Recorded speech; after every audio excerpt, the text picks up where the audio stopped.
네, 21대 국회 개원을 나흘 앞두고 여야 원내대표가 오늘 국회에서 마주 앉습니다. 네, 회동에선 21대 전반기 국회 상임위 배분 등 문제가 주요 안건으로 다뤄질 전망인데요.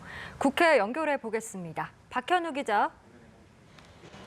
네, 민주당 김태년 원내대표와 통합당 주호영 원내대표는 잠시 뒤 주 원내대표 사무실에서 마주 앉습니다. 현장 모습을 저희 연합뉴스TV도 실시간으로 전해드릴 예정인데요. 앞서 두 원내대표는 공식적으로 두 차례 회동을 가진 바 있지만 상견례 성격의 만남이었기 때문에 원 구성 등과 관련해서는 깊이 있는 논의를 나누지 못한 것으로 전해졌습니다.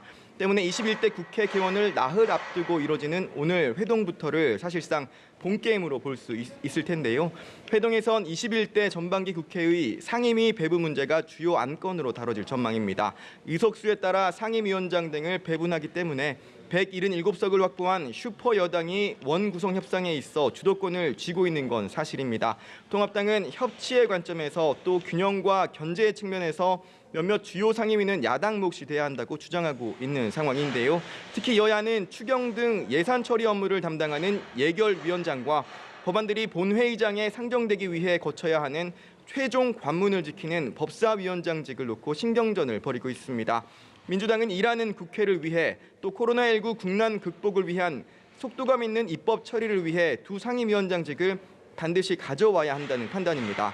반면 통합당은 의석수 등을 고려했을 때 두 상임위원장직이 민주당의 독주를 막을 수 있는 사실상 마지막 견제 장치이기 때문에 반드시 지켜내야 한다는 입장인데요.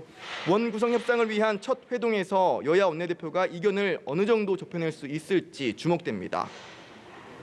네, 그리고 어제 이용수 할머니의 기자회견으로 정치권도 술렁이는 모습인데요. 민주당과 통합당 오늘 분위기는 어땠나요?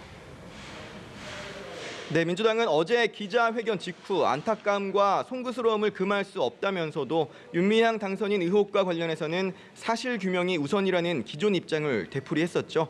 오늘 오전 김태년 원내대표 주재로 회의가 열렸는데 이 자리에서도 참석자들은 어제 회견 그리고 윤 당선인 관련 언급은 삼가며 말을 아끼는 모습이었습니다.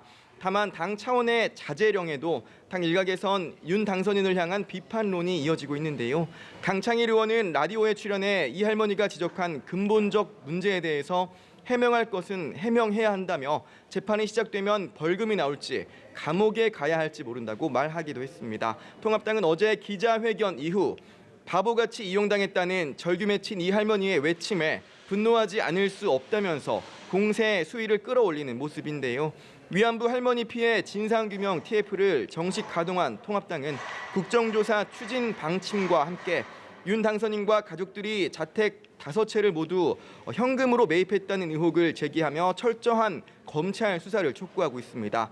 TF 위원장인 곽상도 의원 측은 행안부와 여가부 등에 요구한 자료를 제출받는 즉시 추가 폭로 등을 이어나갈 것이라고 밝혔습니다. 지금까지 국회에서 연합뉴스TV 박현우입니다.